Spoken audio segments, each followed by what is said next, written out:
Good evening, everyone. My name is Dan Joyman. I am the chair of the Mayor's Commission to Combat Poverty and the Chief Executive Officer of the Community Action Program of Lancaster County. Thank you all so much for coming out. It is absolutely pouring outside right now, so I can't look back at the door. So thank you so much for braving the weather to come out with us tonight. If we lose electricity, we'll sing or something. We'll figure out something to do in the dark. It'll all be fine. Thank you. This is the third in a series of 4 public hearings that we've been holding throughout the city with the intention of both educating our commission and work group members around big data points, challenges within our city, where we are, understanding where we are right now so that we can better determine where it is that we want to get to and how quickly we think we can get there. But also so that they can hear from people who live in the community and other voices that are not currently represented on the commission or on the work groups, and to have an opportunity to talk back. And we keep mixing up the format each time, and so this time it's a whole different format, and we've got you at tables because what we'd like to do is try and make this as non-intimidating as possible for community residents to speak their minds. And I know the past hearings, for some folks, the thought, and some folks said it to commission members, the thought of getting up in front of 100 or 200 people and talking at a microphone can be daunting. It was the #1 fear of human beings right before death is public speaking. So maybe sitting at a table with 6 or 7 people, I hope will be less intimidating tonight because it's really, really important that we hear what you think. We've also, in addition to these public hearings, been doing a series of community conversations. We have sat down with small groups of people in more intimate settings, 10 or 12 people, with only a couple of people from the commission, again, so it's not intimidating, and we've asked very open-ended questions. Questions like, what are your dreams for yourself and your family, and what are the things that are in your way? Questions like, if the Poverty Commission could only accomplish one thing, what would you want it to be? And people have opened up and shared their stories and talked to us about what's going on in their lives. And in some cases, they've shed new light on things that we hadn't seen in the data. In other cases, and in most cases, I'm happy to say, they've reinforced what we've seen in the data, that there's a lack of connectivity, that housing and child care and all the issues that we know from the data are an issue for them in a very real way, and in a way that they struggle with every day. So it's not just data points, this is people's lives. Tonight, we're here to talk about capital and connections, financial capital and social capital. On a very personal note, years and years ago, I was a young man with a promising future. It ended okay, don't worry, I haven't given up on the promising future part. But I had a full Martin Luther King scholarship to Rutgers University. And when I say a full scholarship, I mean I had books, I had tuition, I had room and board, my meal plan, and I had money left over. And I dropped out after a semester. It wasn't until years later, after working on a construction crew and various odd jobs and unloading trucks and short order cook and who knows what else I did, I can't even remember anymore, that I went back to community college thanks to social capital. People who were in my life at a church that I had joined. And I have to admit, I followed a pretty girl to the church, and the pretty girl went away, but I stayed in the church. And social capital matters. Who we connect to in our communities, the connectivity that we have to other people can make a huge difference in giving someone what they need, the support that they need to succeed. So tonight is a very important night for me, talking about things like the minimum wage and a living wage and what we do to change the conversations around those issues in our community. And so we need your brain power. We need your creativity. And we don't need the same old, same old. The stuff that we've already done has gotten us to where we already are. And where we already are isn't so good. So if you haven't been keeping up, we're just shy of 30% of poverty in the city of Lancaster, which is worse than Philadelphia and worse than Pittsburgh. And in the south side, where we are right now, we're at 40%, which is the same as Detroit. So we have to do better. It's not just that we can do better, we have to do better. Because we're only going to be as prosperous as our most vulnerable citizens. So I encourage you tonight to put on your thinking caps, to hear the data and the speakers that we have, and really let that sink in. This is where we are. This is the landscape that we're working in. And to talk at your tables and get creative and get comfortable with each other so that we can dig into the questions that are in front of you. Now, there's some things at your table I'll go over real quickly for housekeeping. We've been at work for the last 6 months on this, so this being the midway point and 2 hearings behind us, and the front hearing, was, if anyone was there, was really front-loaded with a lot of information around core services. That's where a lot of the meat was. And so we have started working on some initial draft recommendations. It is messy and complicated to make those things available as draft form to the general public while we're working on it. But that's also, I think, important to us that you see what we're working on before it is printed and bound and, and out in the community as a final plan. We want your feedback in process. There is a quick summary, like a one-page, of some of the big-ticket issues that we're talking about right now. There are actually 13 pages of recommendations so far. That is available, and I think I put it right here on the sheet. You can go to combatpovertylancaster.org, and we will be posting the full 13 pages of all the draft recommendations with the thoughts behind them so far. We also, if you do not have access to the internet, please let us know and give us your mailing address, and we will mail you a hard copy after tonight. So if you don't have access to the internet, or it's too difficult for you to read it on a screen, just let us know and we'll make sure we get a hard copy in your hands. But we want your feedback. So there's a short version. There's also a two-sided illustration to kind of give you an idea of the theory of change we've been working within the Poverty Commission, to kind of help you understand when we talk about the model we're using. We really don't want to just say it's one aspect of poverty that we need to work on. There are 5 that we've identified, and that's working with individuals, that's working in terms of interpersonal connectivity, it's working with how our organizations are functioning, the assets and the norms and resources of our community, and finally policies. And it's really easy, or would be really easy to say, well, it's just individuals. We see that a lot, especially in the comment sections of the newspaper. People say, well, people just need to act differently or live differently, and poverty would be fine. And that's not true entirely. Yes, we need to help people not make short-term decisions, but policies. And other people say it's policies, and we just changed the policies. The truth is it's complicated, and it's a lot of things. And so we hope that this theory of change helps you kind of see in a model form for all you visual folks kind of how we're trying to look at all of the areas of that. And finally, you'll have a facilitator at each table. We may do some consolidation later tonight after we finish with our speakers, but they have questions to ask you. And again, we would like for all of you to participate. Please don't be shy tonight. As your facilitators go around, they're going to ask you some questions. We're going to ask you to prioritize your answers as a table, so we have what your table thinks are the hot topics that we should be looking at, or the biggest ideas that you think have come out of your table. And then finally, we're going to ask you that question that we've been asking at every community conversation, which is, if we can only accomplish one thing, what would you want it to be? And we would like for every single person in the room tonight to answer that question. So that's all I've got. I'm going to be quiet now and get out of the way, and I will invite Mr. Ishmael Smith up to keep the night moving.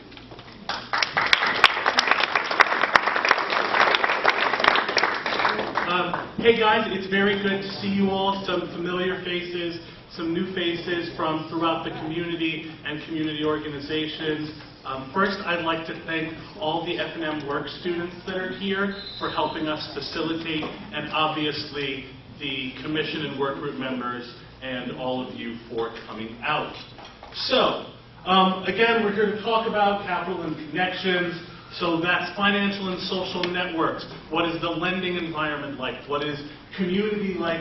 What's the status of financial literacy, and how important is that to poverty? Wages and employment. How much are people getting paid? How much should they be getting paid? And what's the role of income volatility? That is to say, whether your expectations about how much you're going to bring home in a given month or 2-week period change. How does that affect the life of a low-income household?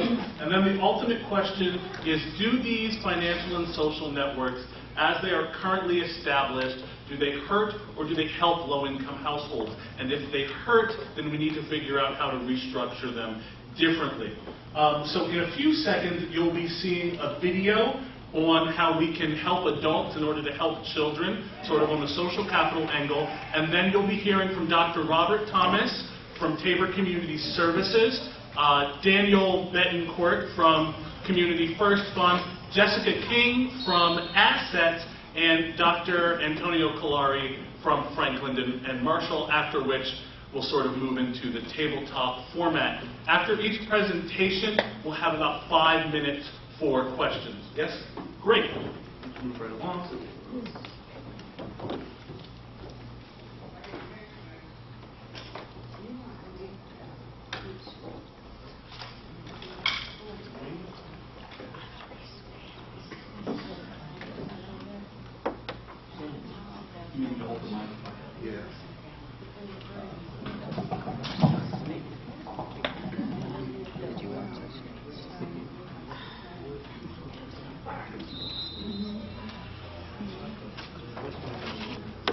Jim's picture.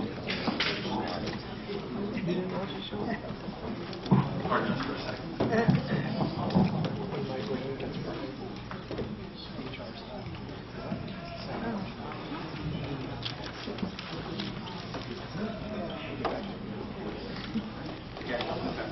We'll come back to that.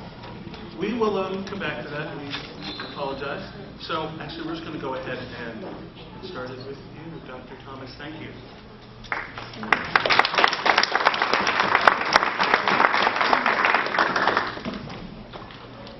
I'm going to make some very brief comments about the relationship between financial literacy and poverty. Can you hear me? There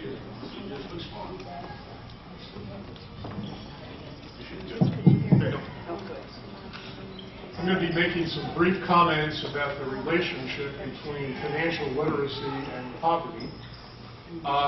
And by financial literacy, I'm talking about basic knowledge and skills and things like household budgeting and saving, banking, using credit, borrowing longer term. I'm not talking about sophisticated financial planning that some go to financial advisors for, and investment strategies and retirement planning and all that. I'm not talking about that kind of financial knowledge. I'm talking about basic day-to-day financial skills that really ideally everyone would have.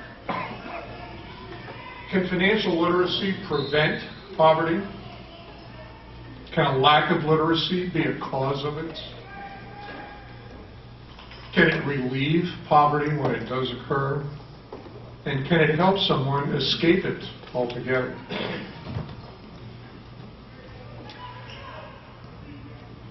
I think some answers, or at least the start of some answers to those questions, begin with taking a look at a study that was conducted during 2015.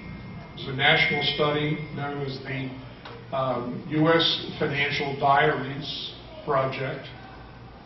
And in that research, the people involved tracked detailed information over a 12-month period on how a sample of 240 low-income families across the country managed their money on a day-to-day basis.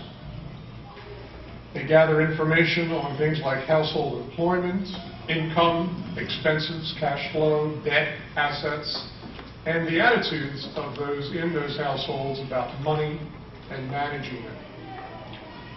Let me quickly share with you some of the key findings of that study. First of all, low wages, fluctuating and insufficient work hours, and multiple part-time jobs were very common in those households. And they resulted in incomes that were not only on average low, but also ones that had very frequent variations. Income spiked, for example, when someone was gathering or getting more hours at their job, or they had a second or even a third job. But of course, income drops when the opposite occurred in those households. Now, spending, on the other hand, the researchers found, increased not when income rose, as you might have expected, but when there were emergencies that those households faced, like a car that broke down and made it impossible for people to get to work, or health care needs, or maybe an appliance that broke down in their house. On average, there were 5 spikes and or dips in income and expenses per year in these households. So a relatively stable financial picture was really the exception rather than the rule in those households that were studied. Another finding was that instead of using banks and financial institutions, people in those households made frequent use of what the researchers called the informal financial sector. They got short-term loans from friends and family. They had friends who would hold their money for them. They would keep money at home. In the worst cases, particularly when they had financial crises, which were frequent, these households resorted to payday loans with usury interest rates that trapped them in ever-increasing amounts of debt. They went to rent-to-own businesses when they needed appliances or furniture and paid, in the long run, far more for those items than they would have had they gone to or been able to go to a store and buy them outright. Even some were trading food stamps for as much as or as little as 50 cents on the dollar when they needed cash. Now, significant medical expenses, car breaking down, etc., these kinds of unexpected financial challenges caused financial shocks, and I use that word very deliberately, shocks in these households. Well, these kinds of things happen all the time to everyone, and they can be hard to deal with in the middle class, for example. When your car breaks down and you find out you need a couple $1,000s to get it running again, or you suddenly have to go out and buy a new refrigerator, something like that. Those are hard on middle-class families, but they are especially so on low-income households. And those are the occasions when you saw, or in this study, they would see people who they were forced to make decisions between buying food or paying their rent, or buying food or getting medicine someone in their household needed. The households in the study targeted savings for income dips and expense spikes rather than longer-term needs like saving for a car or saving for college or saving for retirement. Those generally were not on the radar at these households. They were just trying to think about, how can I get through the next income drop I'm going to experience? Well, financial advisors, you often hear, will say, you really ought to have 6 to 9 months of living expense in liquid assets, so that if something happens, you lose your job or something like that, you can get by for a while. On average, the households in this study had savings that would have covered 9 days of living expenses for them.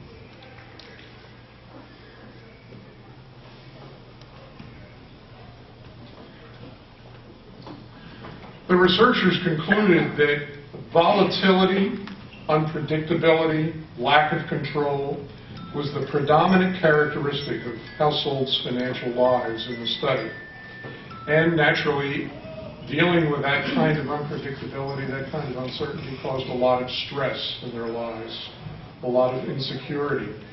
In fact, that insecurity, that fear was so high that when asked in the study, the households were asked, if you could choose between having stability in your financial life and predictability, or a path to increasing your income, more than 3/4 had said, I'll take the stability, I'll take the predictability. It was that bad, that stressful in their lives that they would choose that, prefer that over a chance at income growth. So reducing and managing volatility in financial lives was often really found to be the most urgent need of these families. Now, are there data, such as these data, for Lancaster City families? And I don't know of any study that has been conducted for Lancaster City residents that would provide that much detail, rich data, really, about the financial lives of people who are living in poverty here. We do know that in 2014, the United Way survey of community needs, they sampled, or they had a representative sample of Lancaster County residents, and the respondents at all income levels identified maintaining financial stability as the #1 challenge they faced. And again, this was a sample that was more broadly representative of the community's income levels. And they also indicated that they thought it was the biggest challenge households faced across Lancaster County. But no, we don't have this kind of rich information, detailed information about the lives, the financial lives of people who are living in poverty in the city. But I think, I personally strongly suspect that if similar data were available for Lancaster City residents, we would not find big differences, significant differences between what they reported and what the people in this national study reported. So coming back to the question of the role of financial literacy in poverty, I think there's several things to keep in mind. First of all, most of us, and I'm going to assume that most of the people here tonight, perhaps I'm mistaken, if I am, I apologize, but I'm going to assume that most of us here tonight are middle class, somewhere in there, and perhaps some are above that. Most of us can afford to make at least some questionable financial decisions in our lives. We may indulge too much in something. We may get another cable package. We may buy too many clothes. There's all kinds of ways to spend money in this economy on things that, we really don't need. But most of us can afford to make those kinds of decisions without precipitating a financial crisis in our lives. That is not true for families who are living in poverty.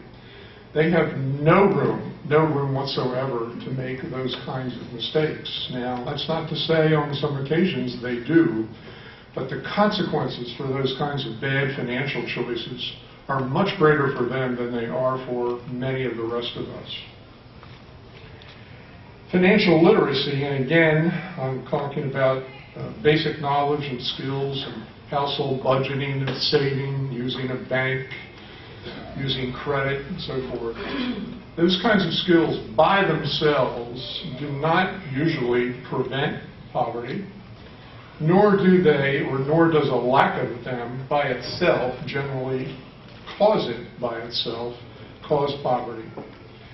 But, and I think this is where the role of it can come in, financial literacy can be a very important element in helping impoverished households manage and reduce the impact of volatility in their lives, which again was the principal finding of this study. People equipped with knowledge about how to manage money are more likely to budget, they're more likely to manage what they do have carefully, they're less likely to make financial mistakes for which they are the least prepared to face in our community. And finally, that kind of knowledge can be one, not primary one, but one of the necessary ingredients in efforts that they are involved with to overcome their poverty and escape it. Dan mentioned I'm the Tabor Community Services, and we have a range of programs in financial counseling and education there that together comprise, and they're offered through the Barshiger Financial Empowerment Center at Tabor. One of the things we offer throughout every year is a series of workshops on basic financial literacy, basic financial skills. And in the past year, we have offered 99 of these workshops, and over 500 people have attended them in the past year. About 3/4 of them were held at Tabor every Tuesday night, every Thursday morning. They are held, they are free, they are open to the public.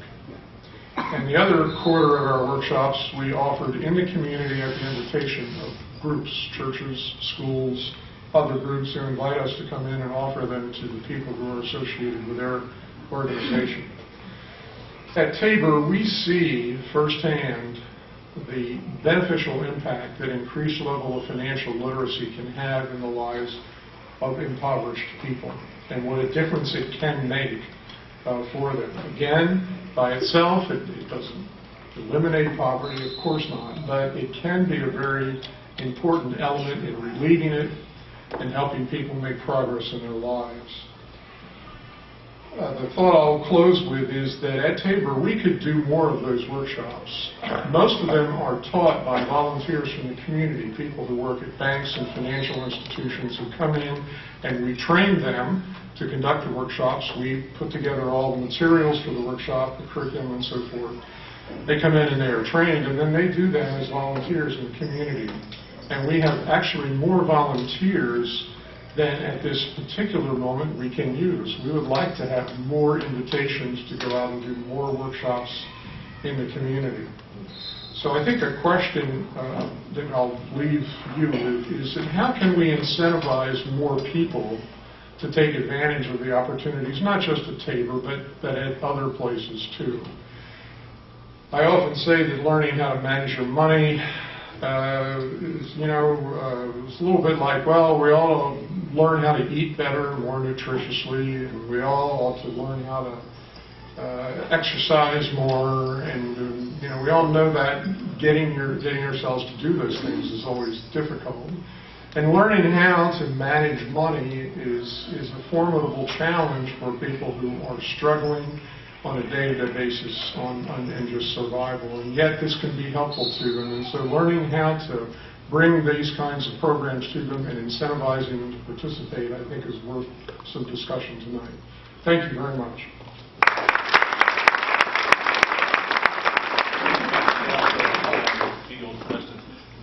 Any questions?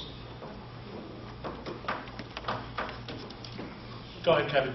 Well, just one thing that strikes me is how do we incentivize people to take advantage? But it's also how do we move ourselves into offering. I live 2 blocks from your building, and I mean, it would be interesting if someone just slipped a flyer on my door. I have no awareness of these classes, and so, and I am, privileged and access and all of those things. So how do we also figure out ways in which we stop just saying, I have something to give you, and so come get it. And that's challenging, it costs money and X, Y, and Z. But that's just from someone who's in your neighborhood thought. But it sounds like a great program. I didn't know. Yes, sir. Do you take these programs in some form, perhaps simplified into the school system, particularly for young kids in grade school? Yes, we do that at times, and we would like to do more of it. We are eager to have those kinds of invitations and to go into schools and do that. And as I said, we could do more of these kinds of workshops.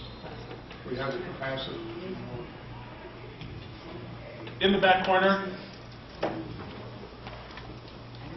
It's fine about financial literacy, but if your income is limited and you're going to have to make choices on what to take or not to take, then your credit history is going to be blemished.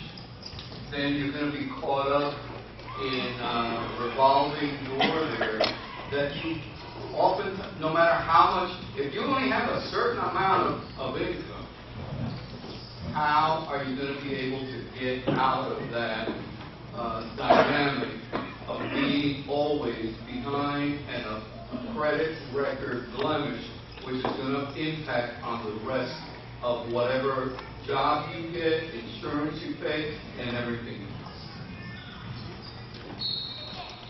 What you're saying is the reason I understand, and I always say that financial literacy by itself is not going to revolutionize anyone's life or suddenly bring somebody out of poverty. And for folks who face those kinds of choices and those kinds of consequences, there's no denying what you're saying.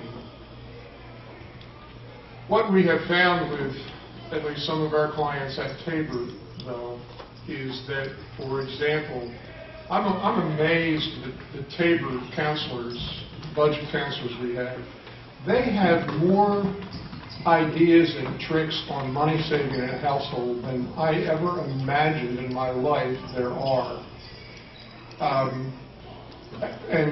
Well, that's their profession and their business, but in many cases they can sit down with a household and look at the budget and come up with a variety of suggestions on how to save some money or use it in a different way. Now, I'm not denying that income is a huge part of this.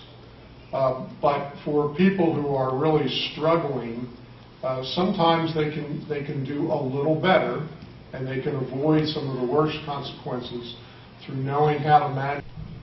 So, I'll take Jennifer over there, and then we're going to have to move on to the next presenter. I'm sorry. Go ahead, Jen. Do you have long-term statistics on the success of these financial literacy classes? Some of my total anecdotal observations is I've seen people go through literacy classes, but because of that situation that they're in, that really they're not able to utilize, or the financial literacy class really hasn't been relevant or really effective in their situation. So do you have long-term statistics on maybe someone who went through a class 5 years ago and they're now able to have utilized those skills directly? Most of our long-term data, Jen, is anecdotal. It's hard for us to track that kind of data with people we are no longer counseling. We certainly have anecdotal data about people who have benefited from the classes. And in our case, we find, too, that it's not just the class. We have a range of financial counseling and programs at Tabor. We help people with credit problems, for example, people who will end up in mortgage default, a variety of those kinds of things. And it's often the combination of helping them on a one-to-one basis with a problem that brought them to Tabor, and then combining it with education. Because sometimes people will have terrible credit problems. And part of relieving that sometimes is household budgeting. And again, I understand that in many cases that will never be enough, but it can contribute to relief and even progress in some cases. We've had some, now these are the biggest success stories we've had, but we've had some people come to us, $65,000, $70,000 worth of credit card debt. Now, you can imagine, and they don't have enough money to make the interest payments. And you can imagine how that debt accumulates when they're not making payments, and they're hounded by the creditors and so forth. And we've worked with people in those particular cases over a period of 4 and sometimes 5 years to actually pay off that debt, and we'll work on their behalf to renegotiate repayment terms with the creditors and so forth. But in those cases, one of the things we'll say is we'll provide the counseling, but you got to go through this workshop and this workshop and this workshop. That's part of the package. All right. Thank you very much, Dr. Thomas.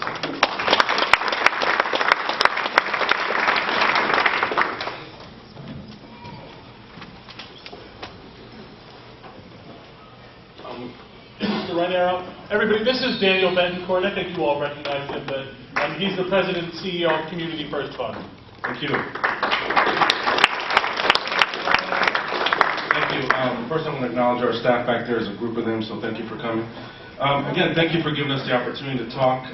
Today, I want to talk about disparities of access to capital to communities like Lancaster City, and especially lending among banks. One of the things that we realize is if you don't allow people to build wealth, that really affects, obviously, poverty. So, we know that we've got to get to poverty from different levels, whether social service or, information. But, we want to make sure that we can build up small businesses so that they can build wealth for their family. So, just a little bit about Community First Fund. I'll be real brief. Got about $100 million in capital. We started right here in Lancaster, and we provide access to capital for small businesses. You probably know many of them that we have financed. We also lend to developers of affordable housing, like SOC and minority contractors, and we help our small business owners build wealth by financing their commercial real estate. And then finally, we help nonprofit organizations grow their programs, like Tech Central and Christus Attucks there. That's a quick commercial there. But today I'm going to talk about access to capital. At first, I wanted to give you a regional view of what's happening, and I really wanted to focus on what's happening since the recession. So what you'll notice is that that blue line there off to your left, and that's 2007. So that's what was happening in lending in this region, in the 5-county region, to small businesses in 2007. That is to say that in 2007, each of these counties had a very high level of of lending, all right? These are lending units to small businesses with low to moderate income borrowers. That's to say, these are borrowers that are making less than, let's say, $45,000 in this region. Look what happened in 2009. A big cliff. All the lending went down. And in all the counties here, I guess with the exception, actually none of them, there's not been a recovery for small business lending to low to moderate income borrowers. And I won't tell you, one of the things that's interesting is, unlike mortgage data, where banks are required under CRA law to share race information, in business lending it's harder to get at. So I was able to get at this data just by cutting out different segments of income. So what's behind these numbers are really affecting cities like Lancaster, and particularly people of color. Now, one of the things that you hear, if you listen to the news, all through the recession, businesses are back. Lending is back. I mean, if you go to Fox, CNBC, all of them, and what they were talking about was very large business. They're not talking about businesses with sales under $1 million. I won't bore you with all the details, but when I talk about small business, I'm talking about mom and pop businesses and business in the neighborhood. And what we're finding here, this is really interesting because this is specific information that we found by banks. And so we're talking about small businesses with sales of less than $1 million. And you can see bank by bank, pre-recession, 2007, very high levels of lending to low to moderate income borrowers. And then there's this big cliff here come 2012 and not recovered. So this is affecting, and this is a regional view. This is the 5-county area that we work in. That information was surprising. We analyzed this back in 2013, and when we went back in just for this presentation, we thought, maybe things change. Well, they really haven't. This is Lancaster County alone. Again, 2007. All banks in the region to low to moderate income borrowers. You can see very high levels of lending. Recession comes around, and we still haven't recovered in lending to small businesses that look like folks like you and I. And just that linear line there, just as an aggregate, you can see that's obviously a downward trend overall. So now we're talking about banks just in Lancaster County. Not different in the regional view of banks. Again, very large levels of lending to small business owners, a low to moderate income, and you can see bank by bank. PNC, we know that PNC merged with Bank Lancaster County, so you saw that going up, but that was a bank merger, so I would suspect that number wouldn't have recovered either. And also I would say Susquehanna Bank merged with community banks, Blue Ball National Bank, so that's 3 banks, and Greystone, sorry. And so that's interesting that 3 banks merged, and you still see that large reduction of GBMT Susquehanna there. Just some information on Community First Fund, regional information here on our lending. We've had to react to the bank lending going down. So effectively, we have a counter-cyclical demand, I guess, with the recession. So when recession goes up, our demand goes up. And we've had to respond to that across the region. You can see we more than doubled, about doubled our lending since the recession there. This is data that the banks won't share, or it's not readily available in this region, but we will share our data with you. You can see for the region, lending to African Americans and Latinos, our lending since the recession has had to go up, and it's still on an upward spike there. And then when you get into the county, which is a red, and you look at the Lancaster City in blue, you can see the vast majority of our lending to people of color is in Lancaster City. And you can see that trend there.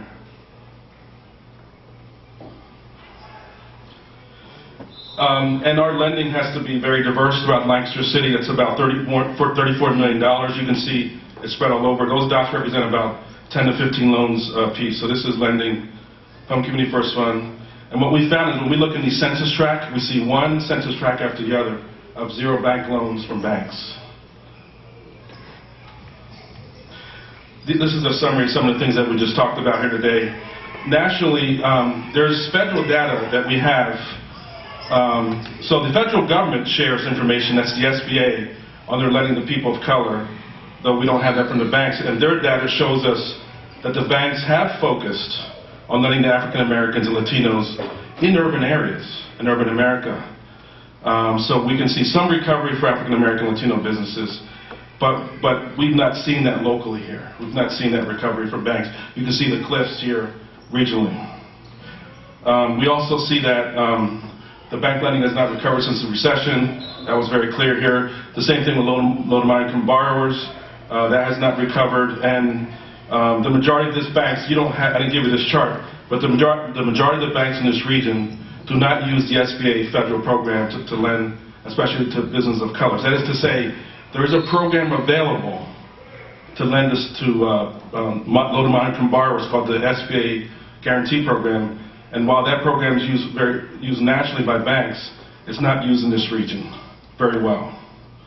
So some of the solutions are there. Obviously, focus on low-income borrowers, reestablish this loan guarantee program to get low-to-moderate-income borrowers capital in this region. Obviously, the bank should share these declines with area lending organizations like Community First Fund and others.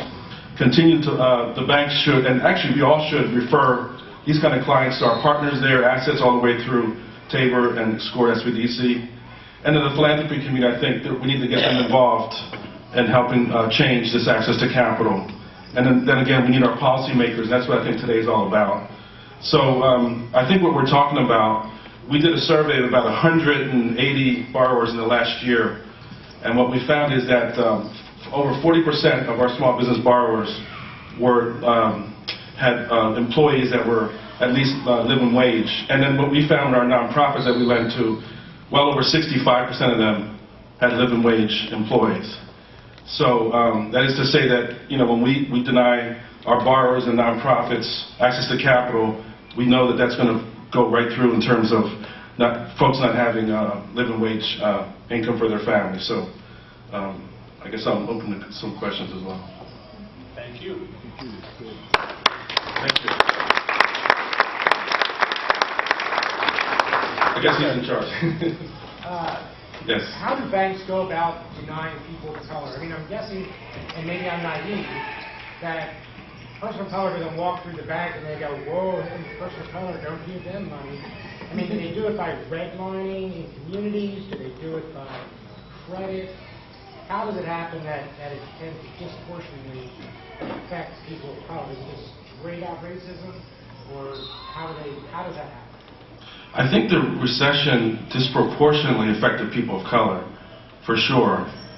We saw that with black lending went down 2/3 from 2007 to 2013, and it's just so. For example, one of the major reasons we find with African American businesses is the issue about credit, and what we find with Hispanic businesses, it's about collateral. So we got to make sure that organizations like Tabor are doubling their efforts, because when the banks tightened up, guess who got affected? Persons of color. So it's disproportionately affecting these communities. I don't know that it's targeted, but these are things that we have to go back and double our efforts, particularly with organizations, as I said, like Tabor, working on that. I know Assets has a program particularly helping around credit as well. Those programs are very important. Without those programs, you see these numbers getting far worse. Wilfredo? Danny, in regards to that SBA program that you mentioned that's targeted towards Latino and African Americans, has there been any justification or rationale why it's not being used by banks to lend to African Americans and Latinos? The why, I don't really know. I know that since during the recession, the banks got really scared because on the one hand, they were having financial losses and they were trying to lend. And on the other hand, the regulators were after them saying, if you have more losses, we're going to close you down. So they were sort of pinched from both ends. And so, I guess, it's sort of the question of, do you focus on these kind of businesses to turn it around? Can we do that within the community? Because the banks were, not really servicing many clients. Well, we found that during the recession, we were finding people that were formerly bankable that couldn't get capital from banks. So, to your question, I think many businesses were affected, but especially affected our communities. But in terms of that program, why they stopped using that program, Fredo, I think it's just they didn't want to deal with it. It's pretty complicated. It's a lot of paperwork. It's just easier not to do it. If you're tightening credit, the last thing you want to do is take that extra step. And that's the very program that's helping these businesses of color. Yes, ma'am. Just curious a little bit more, the definition of low to moderate income. So you said you're lending to businesses typically around 80% of high-medium income. The 80% of, so the individuals that are getting loans from the Community First Fund are less than or equal to 80% of median income. About 80% of our clients fit that So category. 80%. So I'm just curious, and I think it's great what Community First Fund does, clearly providing capital to those that otherwise can't access this from regular banks. But is the access to capital reaching far enough down in terms of poverty spectrum to even poorer households? And if not, who could provide that? Or are there other providers that would be reaching even poorer households? I mean, that's something that we have to, that we all talk about. We target all of our capital to low to moderate income communities. And so we can say to our investors that 80% of our clients are fitting that low to moderate income area. In fact, I think it's about 40% of our clients are very low. So it goes up, that strategy. Obviously, we have a strategy to have people of net worth invest in poor communities. So we get just excited about having a developer bring businesses to the community as we do bringing up wealth within folks that are living within poverty. Yes. I was just wondering, has there ever been any discussion of actually forming a bank to do what you're doing, and then therefore possibly being able to offer consumer commercial banking services that might do some innovative strategies to prevent the high costs that impoverished people often have if they're fortunate enough to be banking?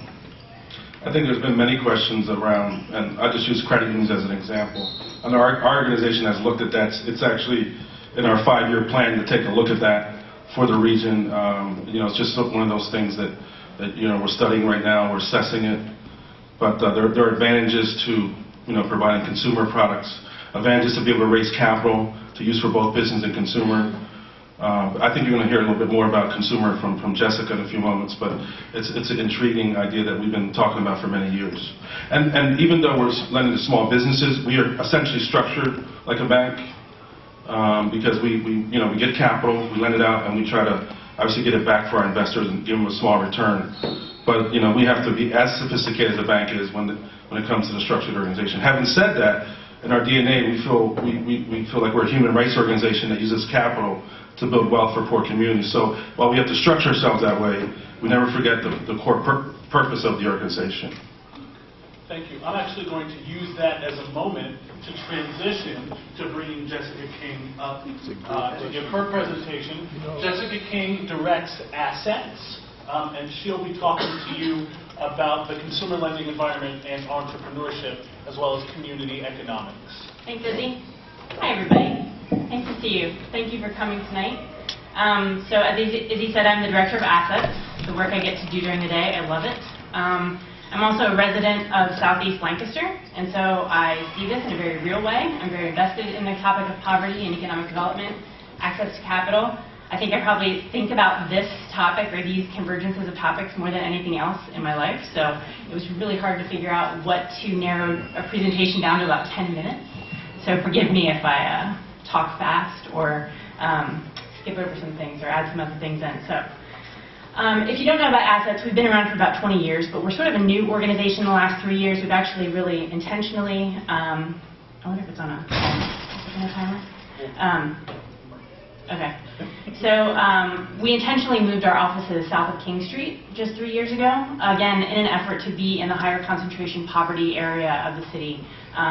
That's a big kind of focus for us, and it's about economic justice, like Dan, and we find so much synergy and support working with Community First Fund and Dan. Our mission at Assets is to do economic development by supporting entrepreneurs through training and lending. And we do that in a number of creative ways. I'm going to get into that in a little bit. But underlying all of this, our assumption is that the best way out of poverty is really a good job, right? So baseline, good job, better income, basic economics, more money in, less money out, more assets built, less kind of crucial crises going on, gets people more access to stability in their lives and more income that they can decide what they want to do with, and more stability. They're not working 5 jobs to try to just get enough to get by. And I'll get into what I mean by a good job in a little bit. But I also want to just show a little bit about some trends that I think are influencing this conversation that we maybe don't talk about enough, especially as part of this Poverty Commission. These are national trends that are really, really hard for us to get at in any meaningful way at a local level.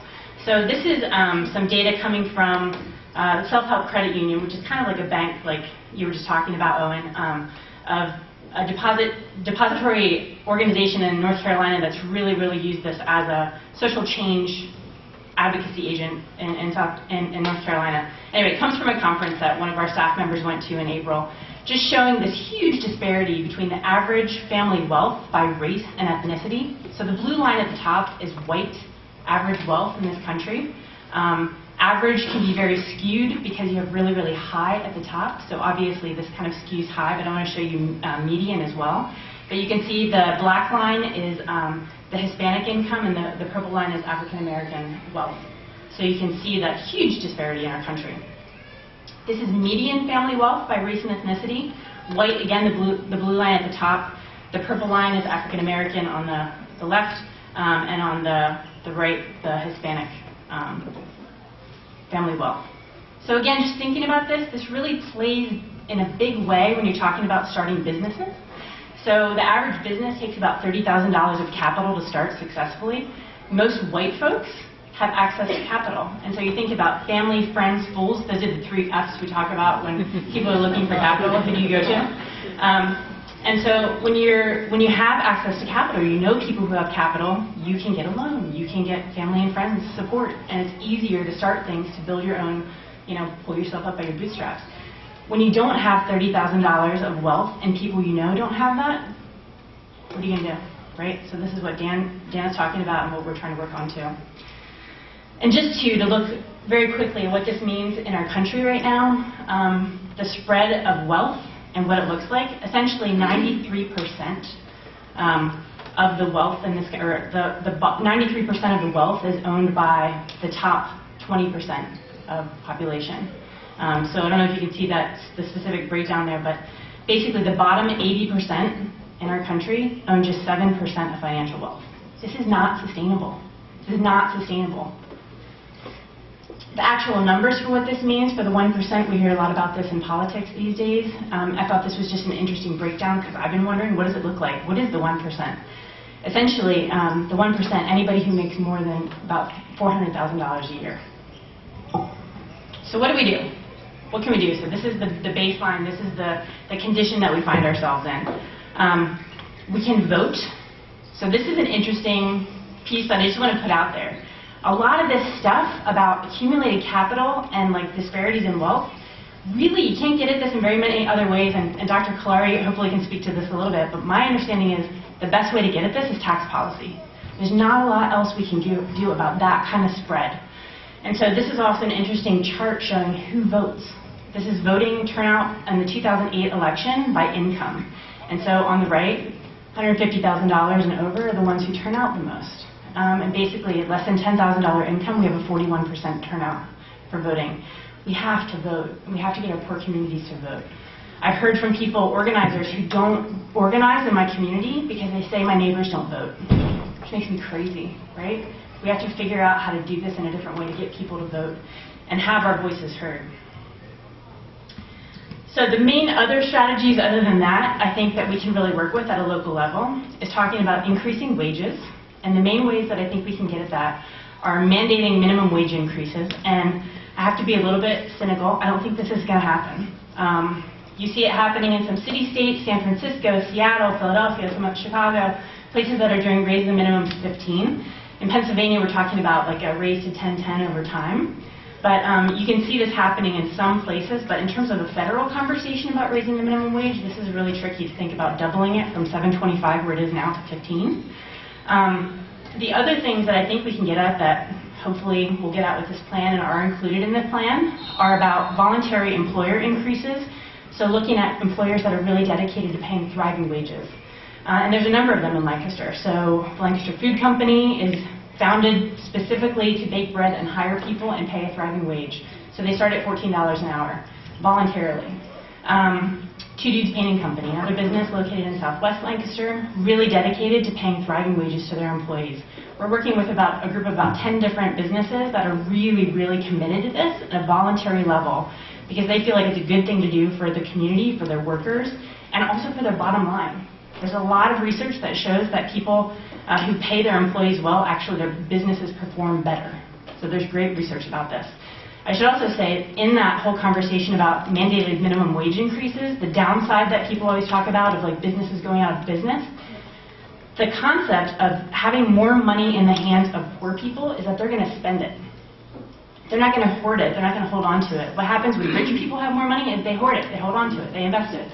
Poor people are going to spend it, which means it goes out into the economy and it creates more demand and it creates more economic opportunity, more employment, and ultimately more profits for the businesses that they patronize. And then the last thing is also around ownership. So this is what we're about at Assets. One of the things of trying to get more low-income individuals, more people of color, more women, who are typically the ones who are on the bottom end of the economic mainstream, to have ownership, where they have more economic ownership and more opportunity themselves. Another opportunity here is worker ownership, so moving towards cooperatives or helping companies transition to worker ownership can really mean much more opportunity to build wealth for low-income individuals to own their actual businesses and workplaces. And then the second piece is around financial access and inclusion. So this is a lot about what Dan was talking about. We've seen this as well and created a program specifically geared towards small business borrowers, a credit building microloan program where essentially we take the folks that nobody else would lend to, mostly because their credit scores are low. Our average borrower has a credit score of about 580, and so most folks won't even touch them at that point. So what we do is take them together. The way they mitigate that risk is social capital. So they come together and actually guarantee one another's loans. They all have skin in the game. They all want to see each other succeed. And the risk then is totally reduced. The organization that taught us how to do this out of Philadelphia has been doing it for about 5 years, and only 2% of their loans are in default.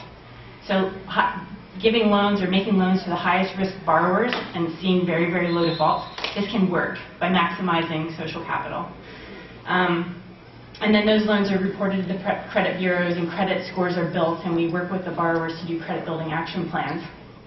LHOP is doing some cool stuff with mortgages and helping people get mortgages. But I think the real gap in this, as has been alluded to in the earlier conversations, is around personal finance and consumer lending.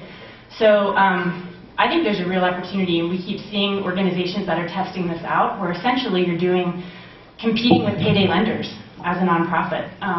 The reason why the predatory lenders are out there is that this stuff is risky, right? So this is risky, it doesn't usually pay, and so that's where, and if it does pay, it needs to be very, very high interest rates to make it work. And I think that's where nonprofits like us can step into the gap and sort of test out some things and see what can work. But there's a real opportunity to try to make consumer loans, I think, in a very similar way that we've been making small business loans, where we guarantee it in a different way. We do credit counseling in the process, maybe in a partnership, and folks improve their credit over time and maybe access some capital to build their credit and not get stuck with a payday lender. So not to kind of wrap up here, and not to be a little bit too bumper stickery, but for real, like, we're the ones we're waiting for. There aren't magic answers to this question. We're the ones that we're waiting for. We have a lot of power in what we do as individuals, even if we're not starting businesses or we're not making loans or we're not building houses or making personal mortgages. We spend money, right? So take this away, if you take anything away tonight. The power of the private sector, the power of business to have an impact on this conversation. We gave $360 billion to charity last year. We spent about the same amount going out to eat. So what would happen if those of us that are tasked with doing this kind of social change work with $360 billion were joined by the restaurant industry, deciding to pay their wages a little bit better, think about how they source their food, think about how they take care of their employees? Like, think about that with just the power of the employees or just the power of the restaurants and what that could mean. But that's based on demand. Thinking about this, what do the places where you patronize, where you spend your money, how do they treat their employees? How do they do business? And how can that be a better factor in our solution collectively? There are great ways to get at this, and if you want to find out more, let me know.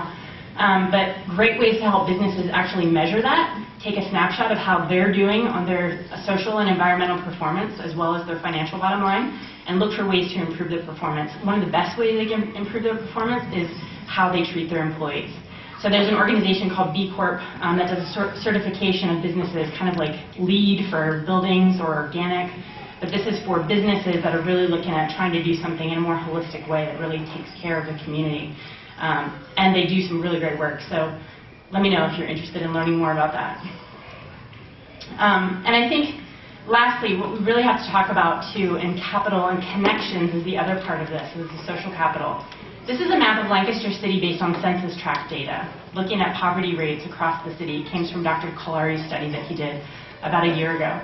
Looking at the concentration of poverty, especially south of King Street, the star is right downtown, Penn Square. King Street just going right across the middle of the city. High concentrations of poverty in the south side. 60, 71% the highest.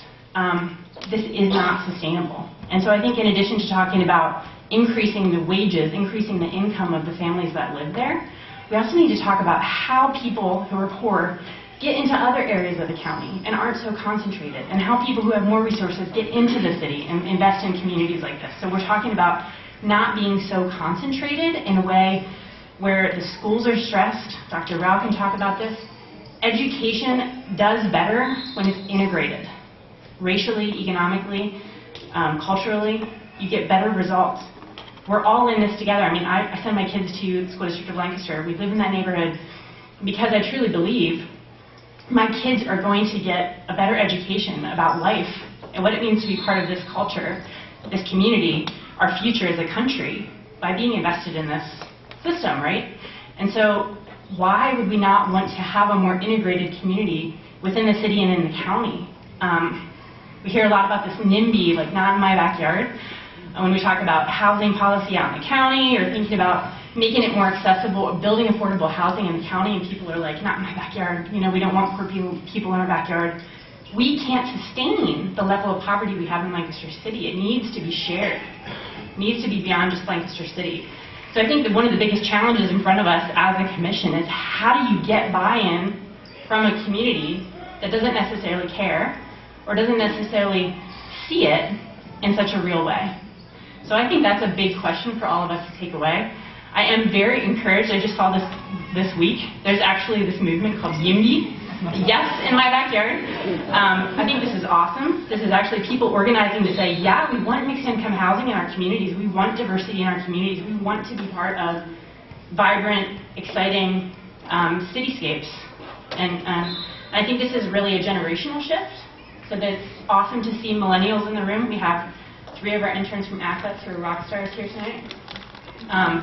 And so super excited to be, I think we're going to see trends shifting in this when we talk about generational shifts as well. So we need to be ready for that and be having that conversation in a way that makes sense to a new generation of folks. So YIMBY, bring it on. And we're glad to be part of it. So I welcome your questions.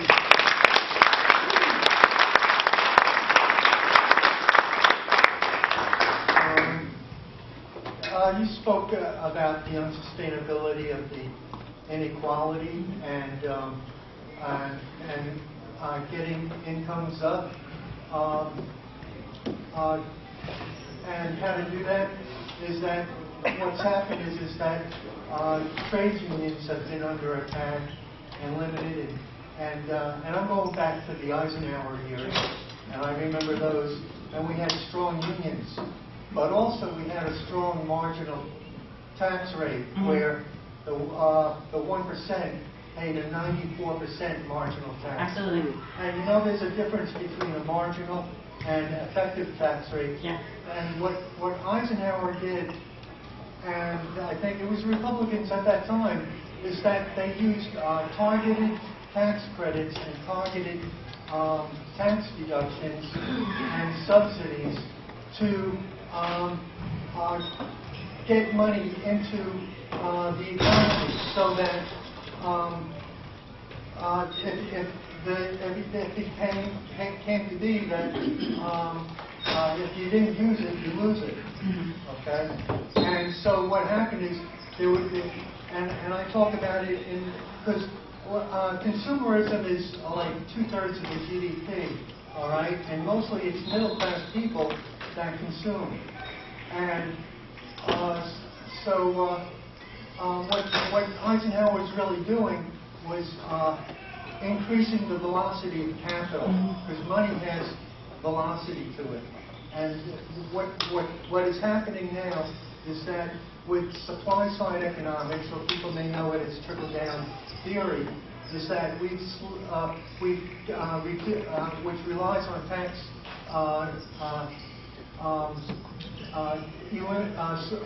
reducing the marginal tax rates, and then we don't have those targets. And so what we've done is we've slowed the economy, and by the middle class carrying the tax burden now, and then the reduction in unions, that it's all screwed up the economy. I think I'll let Dr. Kalari take that one. We'll save that for him. Yeah, back. You know, there is low-income housing in the county, Yeah. trailer parks Yeah. that have been there for decades. Right. But it's white folks that live there, poor white folks. Yeah. So what we have to come up with is a recognition that you just can't allow poor white folks in those areas, and that their upgrade of housing has to be comparable with poor folks in the city as well. And it's incumbent upon all those municipalities outside the city, okay, to recognize the fact and show the level of discrimination that they're carrying out, not only to those poor white folks, but then poor Latinos and African Americans. Yeah, fair point.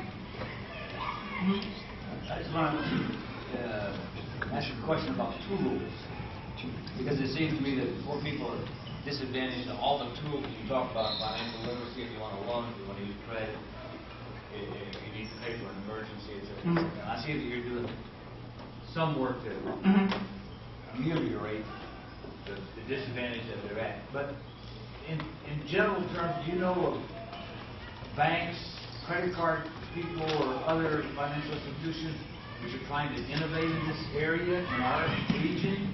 For instance, to reduce the interest you pay on your credit card, to provide small personal loans, to give what you might call a micro loan, Yeah. which internationally has been evidently quite successful, etc., those types of things? So the question was,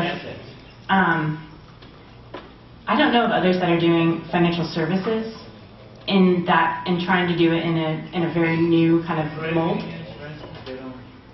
They do a lot of lending and a lot of business lending, a lot of personal lending, but not outside of pretty traditional. Yep. The real innovation right now in the financial sector is online lending, and I was just at a conference with some of Dan's staff, and the real challenge there is that people are taking those loans, similar to payday loans, because they're convenient. It's now, it's cash now, it's guaranteed, and they take it, even at a much, much higher rate. And so the real innovation in the financial services sector is fintech or financial tech using online lending. I had something on NPR the other day about the payday loans. Yeah. It's just incredible. It's totally incredible. 400% interest.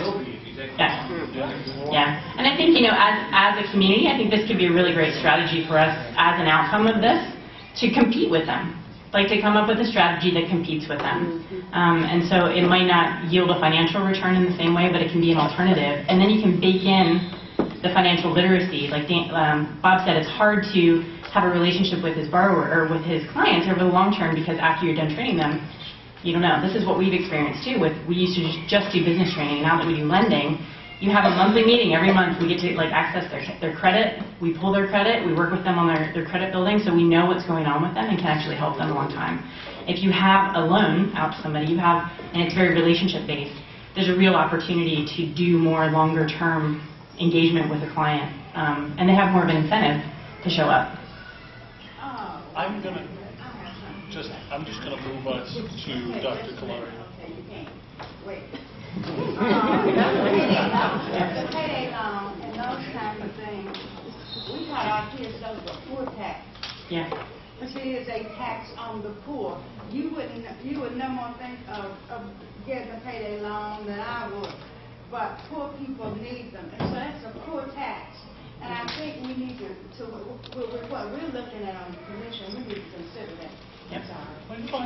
And Ollie, there's a really great program I just learned about, run by Community Action Program in Indiana, that is basically, they started with their employees basically doing an employer-secured commercial consumer loan to compete with payday loans, and then it helped them in that process, and then they've scaled it up to be a much bigger program, but we can do this. And with large employers, you could, Yep. if everybody contributes so much, Yep.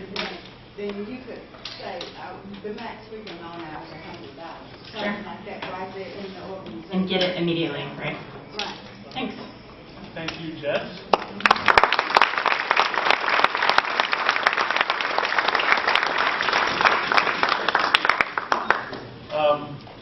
I'd like to welcome Dr. Antonio Kalari from Franklin and Marshall. Thank you very much. Okay. How do I move this? Okay. My title tonight is A Structural Approach to Combating Poverty. And the reason I called it that is because I wanted to highlight a difference between two approaches, and I think that some of the comments that people here have made already begin to get at some of that, but I'm going to pursue it in a more focused way, and hopefully to some good effect. So there are two approaches, the individual approach and the structural approach. The individual approach is something that I think this community is actually doing quite well in. Not necessarily the best that it could possibly do, but doing quite well in. The structural approach is something that I don't see as much of. I'm saying here that we don't have it, but we need it. Actually, some of the things that I'm hearing here tonight make me think that maybe we are beginning to move towards a sense of the structural approach in terms of policies and programs, and that's very encouraging. My case is going to be that that needs to be strengthened significantly. If the program to combat poverty is to have any chance of success, certainly will not have a guarantee, but it will have a chance of success. The individual approach is that which focuses on the individuals who are in poverty, what their problems are, what the obstacles are that they run into, what their difficulties are, and tries to help them by providing them with the basic needs for life to be able to function and survive under conditions of dignity somewhat, and also to build human capital, the human capital approach. And that is workforce development programs. I think we have had a workforce development board here which has been quite active and proactive and aggressive. That's an important element, for example, of SACA and many other community organizations. So this community, from what I can tell, has done a fairly good job at that. And even technical assistance for entrepreneurship. I think the Community First Fund has done some work on that. Now Assets has done some work on that, and with greater intensity. But all of these kind of moved from the idea that the way to deal with poverty is to focus on the poor themselves individually as human beings. And I don't disagree with that at all. That is something that needs to be done. So I'm not criticizing it, but I'm just saying there is another piece to this that we haven't quite yet gotten into as much as we need to. The assumption behind the individual approach is that once people have had their needs met and once they've had their skills developed and supported, they can simply go ahead and function. The jobs will be there and they can be had. That's what workforce development basically means. That's what human capital means. So there is a presumption there that the jobs will be there. And that with the proper skills, the person can get there, can get out of poverty, basically, walk their way out of poverty. With assistance along the way, but that's basically still the individual approach to getting out of poverty. Well, my kind of plea, my argument here is that that approach is necessary, but it's not enough to solve the problem. And both Chairman Durbin said something about the structural issues. I heard Jessica talk about the structural issues. But the individual approach is not enough because, and I thought I'd be a little cute there by not giving you the answer right away, but here's the answer. Because the road on which people walk has got all of these cracks into it. Think of it as similar to winter damage. Severe winter damages the roads, and that's what happens to our economy, to our economic system. It is damage, cracks that are created in all sorts of different ways. In terms of jobs, specifically for people who have traditionally been left out of the mainstream of economic activity. The phenomenon of minority people being the last hired and the first fired, we saw a big episode of that with the last great recession, which is for most working people still going on. And it's the great stagnation or the great recession. Communities in which people function could be the roads on which they travel, but we know that, for example, the Southeast, which is not the only place where there is a concentration of poverty in Lancaster, the Southwest also is another area of great concentration of poverty. But the Southeast used to function as a community. I mean, the LNP did a story on that. Jeff Fox did a story on that, talking about how people felt like they lived in a community where they could help each other, where therefore they had a chance of being able to function properly and do the best that they could under the circumstances, given the opportunities that they faced. We know what happened with urban renewal and how that broke the bonds of community. That's a crack in the road. And when there are these big cracks in the road which have come, and there is no reason to think that they're going to stop coming, it is in the nature of a market economy to produce these types of gaps, these cracks, to destroy communities on which people rely. Some people talk about the market as being kind of great because it innovates, but there is another term that people use for that. It's creative destruction. And people sometimes focus in on the creative part, but the destruction part is also very, very important to keep in mind. And a lot of poverty is connected with the disruptions of community that normal market forces and large global economic and policy forces set in motion. So all of that needs to be kind of taken into account. The idea that people, however much they're being helped and supported, if the ground underneath them opens up, if there are these cracks, people are going to be falling through the cracks.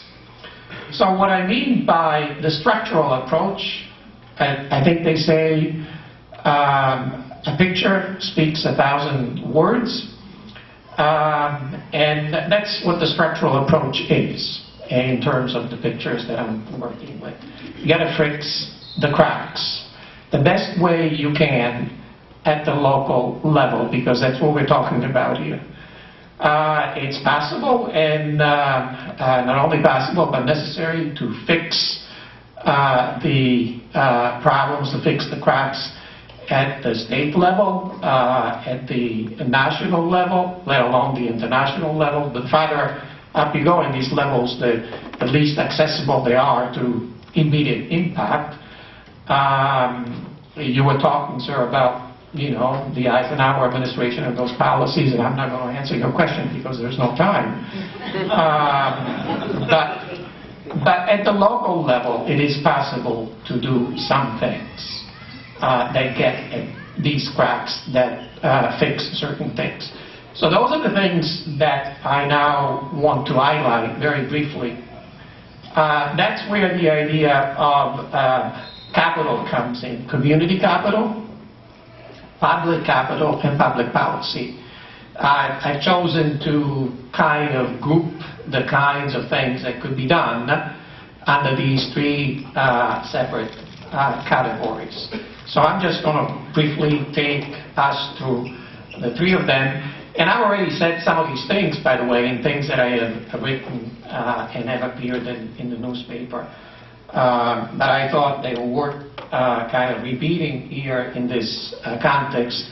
And if anybody wants to talk about them, we can certainly do that. So community capital. And by that, I mean community corporations. We're talking about ownership and individual ownership of homes, individual ownership of businesses, I think is extremely important. I think it's the eventual goal of everything. But the reality is that because of the cracks and because of the many difficulties that people have highlighted here, it really is very, very difficult to create new businesses. The rate of failure when people are starting out as entrepreneurs is very high. It's not an easy thing to do. Home ownership is very high. There was a period of economic opportunities from, say, 2000 to 2008 or 1995 to 2008, where the economy seemed to be doing well. A lot of it was smoke and mirrors, but it worked while it worked, and people did build up ownership of homes, but it all came crashing down.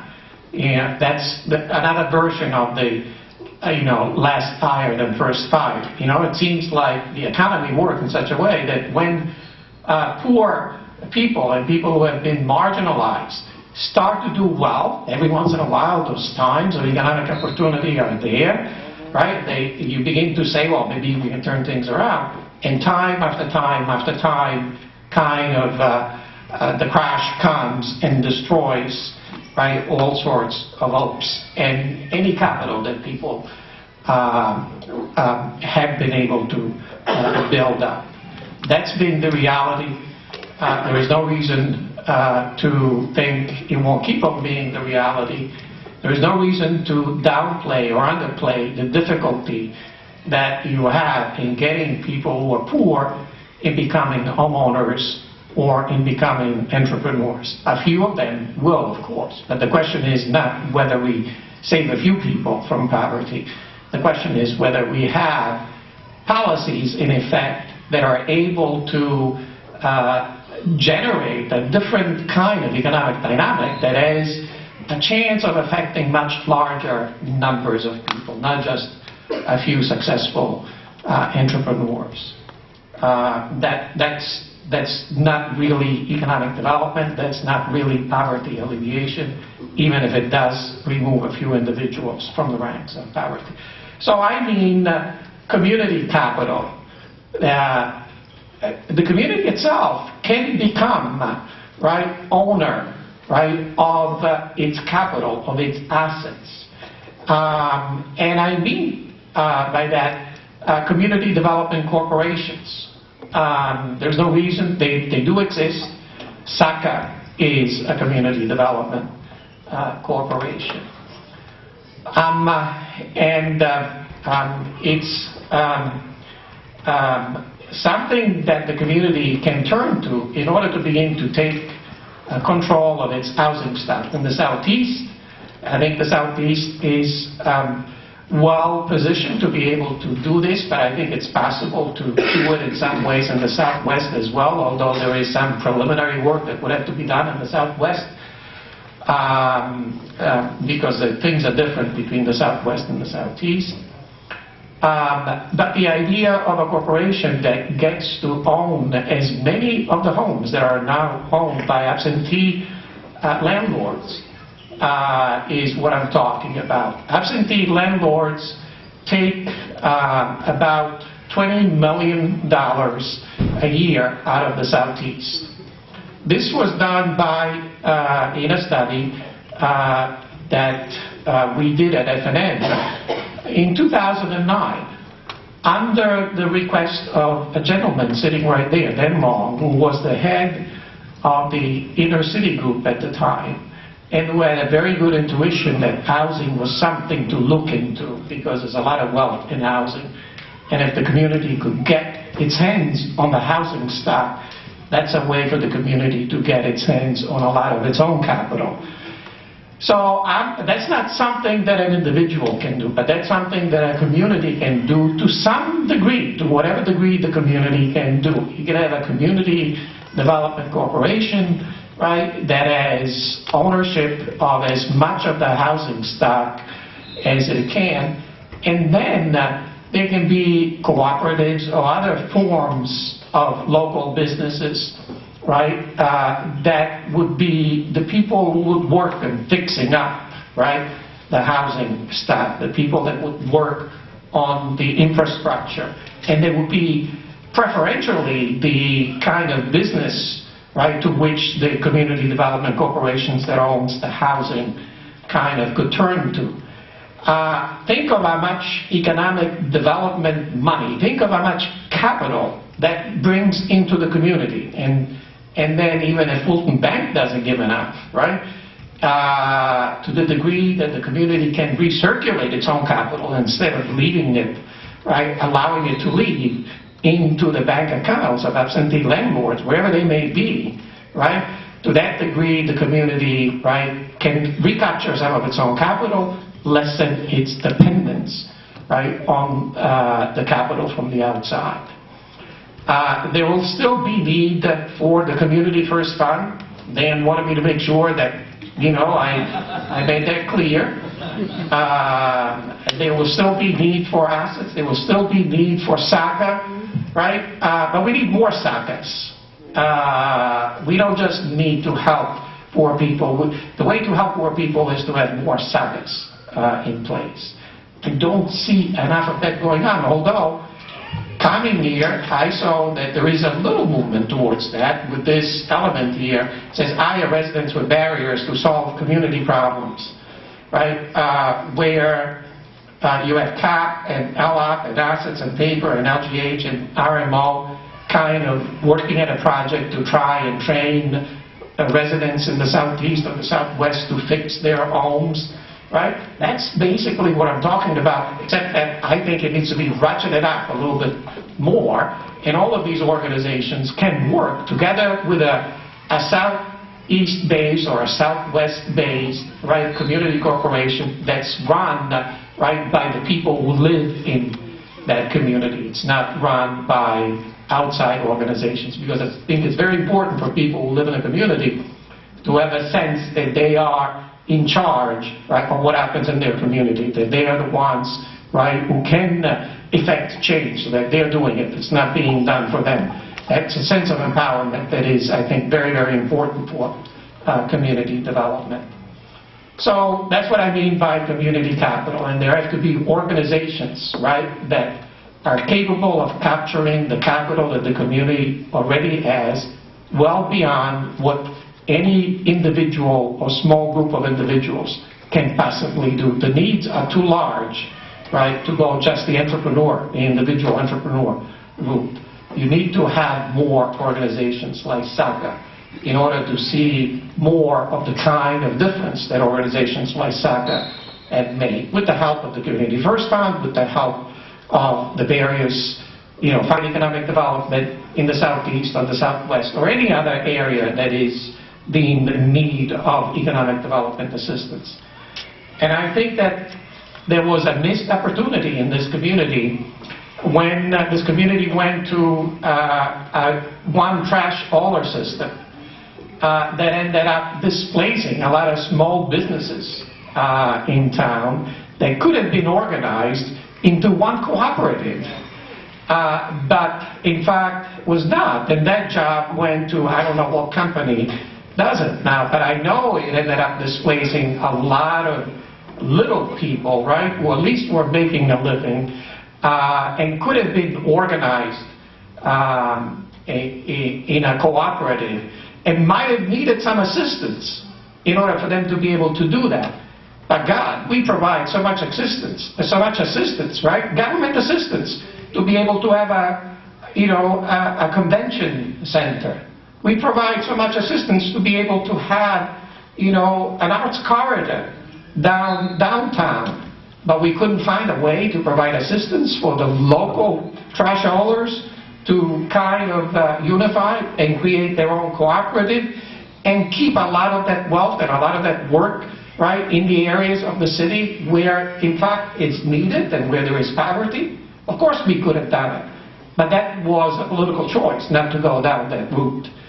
If we are going to tackle the problem of poverty, and when government makes decisions like that, right, it can't be thinking about just trash hauling. It must be thinking about trash hauling or anything else that it does, about how it might be able to connect people in the community, right, to those activities. There's a lot of wealth that can be controlled that way, that we have control over the wealth that we need in order to make a serious dent in the problem of poverty. We just haven't used it that way. We have let people flounder.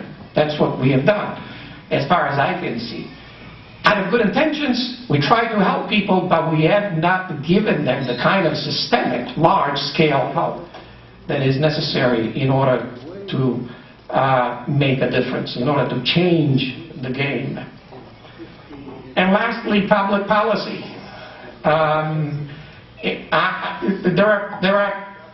This is where I mean public policy, not in the sense that laws can be passed, although there may be laws that might be able to be passed, but also the bully pulpit. And local leaders here can, for example, and there is a concern, there is some noise about employers paying better wages, but that really needs to be scaled up. There are very powerful institutions in our community, right? There are not-for-profit institutions like Franklin and Marshall College, my employer, but I don't have to worry about criticizing them because I got tenure, so I can say that's one of the good things about having tenure. I can criticize the president of FNM, and I do. I can criticize the mayor, and I do, and all of that kind of stuff, right? And I wish everybody had the ability to do that, then we would have a much better world, because I hear a lot of stuff out there that people are not saying, and they should be saying much more freely. But FNM, has a wonderful home buying assistance program for its employees. LGH has a wonderful home buying assistance program for its employees. Well, but it only allows, you see, the people, right, who can buy homes in the areas right around FNM and areas right around LGH, right, which are kind of maybe pricey, right, to be able to take advantage of these, right, benefits. They have people, they hire people from the Southeast, but if some of their employees, right, want to be able to have assistance from them to buy a home in the Southeast, they can't use the programs that LGH has and that FNM has, because FNM does not allow them to buy homes, and LGH does not allow them to buy homes in the Southeast or the Southwest. That's where they want to buy homes. That kind of stuff, the political leaders in this community can change. That's what I mean by public policy. You really got to hold right, the feet to the fire of big institutions with access to a lot of power to begin to treat the people that they hire and that they serve from the Southeast and from the Southwest, right, better, more equitably. I call that the new redlining. When LGH and F&M don't allow their employees to get assistance to buy homes in the Southeast, but only in those areas around them. Well, that's what redlining was all about. It works in a different way now, but that's basically what it is. We should not tolerate that in this community. I just want to say one more thing. So I'm not arguing against the individualist approach, the individual approach. I think that's necessary. The structural approach won't work either if it's not complemented with the individual approach. They both have to work together, so I don't want anybody to misunderstand. But we have seen a lot more of the individual health approach than of the structural, right, fixing of the cracks, and that needs to change. And in conclusion, I want to say this, that if we do not do this, if we don't make a more successful effort at combating poverty, if we don't achieve some measurable, right, quantity, measurable outcome, success that can be measured, that can be seen, right, and we have concentrated on just helping the individual, right, without having done all of the other things that are necessary in order for the program to work. Then take a look at what the message is that goes out. The message is, you know, the poverty is a problem of the people who don't know what to do or don't have the qualities, you know, and the skills. It's their problem. It's not a problem of how we structure our economy. It's not a problem of how wealthy people choose to use their power. It's a problem of the poor people. And then that fails, and the poor people stay poor. And there hasn't been an attempt to change the structural forces that keep people in poverty. The message that goes out to people is, you see, we try to help them, right, but they stay poor. So it's got to be something wrong about them. And they themselves, because everybody has been telling them, look, you're poor, you got to, you know, learn how to behave better, and you got to learn how to, you know, go to work on time. And that's all that they're told. And they begin to even sense, you know, that maybe they are at fault. The community out there maybe thinks, right, that it's their fault, right? And we're spending all of this money on them, and it's not working because it's their fault. It's a fundamental problem. Can you imagine what kind of pathology that generates? And we have seen a lot of that in this community.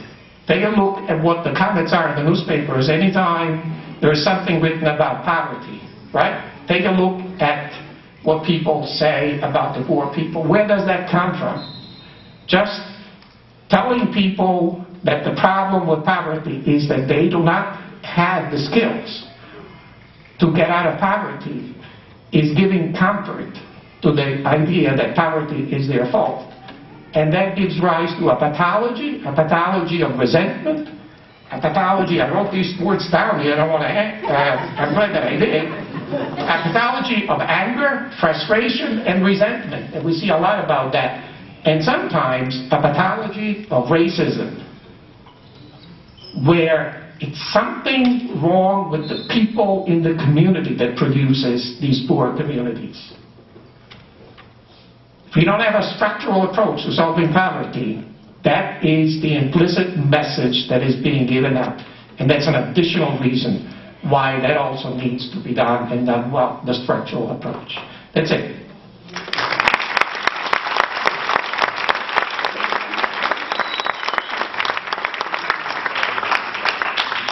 Yes. On the one hand, what you're proposing is pretty radical. No, it's not. It is not at all.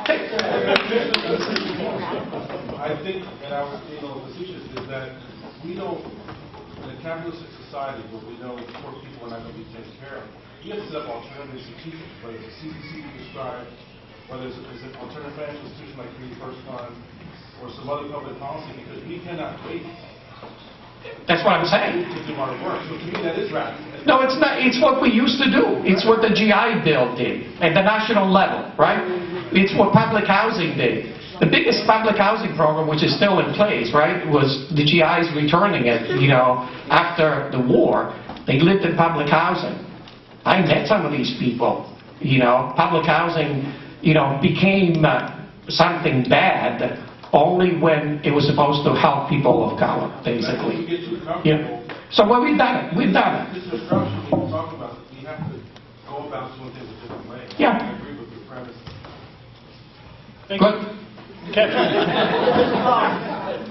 Can you talk about how some of those community dollars get invested with regards to how they can be reinvested, such as the relationship between police, crime, those sorts of things? So we instead of investing in creating base economy, we see the cracks, crime that results, and so then we say we need more police, and how do you sort of shift that back?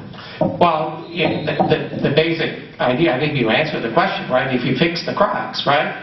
The police are a way of taking care of the cracks, but the wrong way of taking care of the cracks. And until, the cracks are taken care of in another way, you don't get the police taking care of the cracks, So if people have jobs, if people live in communities, if the housing CDC, has schooling programs too, it's not just home ownership, but all of the other things that come with being in charge of one's community, right?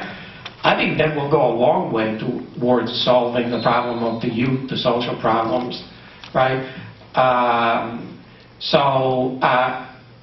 think the question answers itself. If more wealth stays in and more people get into a position of not just struggling to survive, but having a little sense of normalcy, right? I think they can pay more attention to their kids. The schools can do a better job, right? Everybody blames the schools. The schools can only do so much, right? If the conditions under which people live are not the proper ones. So the more you create that sense of community ownership in there, and it's big community ownership, because another one of the cracks, by the way, is that the few people who get help, right, in the Southeast or the Southwest, right, what is it that they do once they make it? They move. Can you blame them? No. You can't blame them. They're not to be blamed because they want to live in a better place. So how else are you going to go about it? You're going to go about it by helping them, but in a way that makes their better life connected with the community. Having a CDC for housing is a way of doing that. That solves that other crap, too. Yes, sir. So I couldn't agree more about your approach and the strategy. And by the way, it was Dan Long's approach in 2009. It's just too bad that nobody listened to him then. Well, yeah, and I think that there's definitely a lot to be said about having both an individual level strategy and a high-level strategy. However, the high-level strategy, I think, could put people to sleep pretty easily. And so there are certain things that I actually think that are worth looking into in terms of things like municipal bonds and particularly the city's credit rating. Something that people may not have picked up on is you're talking about means. I'm talking about establishing the ends. Well, no, but the ends in terms of the size of the tax base and what Moody's identified as socioeconomic indicators are the criteria on which they base their rating decisions. Right now, their outlook for the city's municipal bonds are negative, which is a downgrade that happened. Well, there are lots of tax credits that can be tapped into. there are alternatives. There are ways of getting it done once you know what it is that needs to get done. When the convention center needed to be built, I think there was something in the law that didn't allow it to happen, and then somebody made a phone call to some group of senators, and that got changed right away. There are ways to get this done, believe me. You guys should have this conversation more one-on-one, but I can see my boss looking at me over there. So we're going to transition to the next portion of the evening. Thank you very much, Dr. Kalari.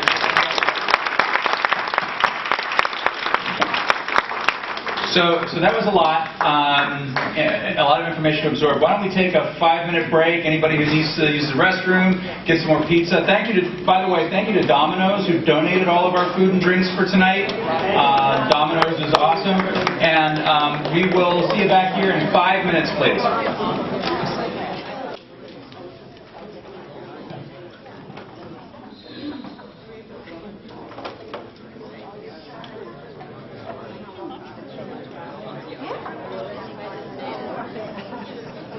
Yeah,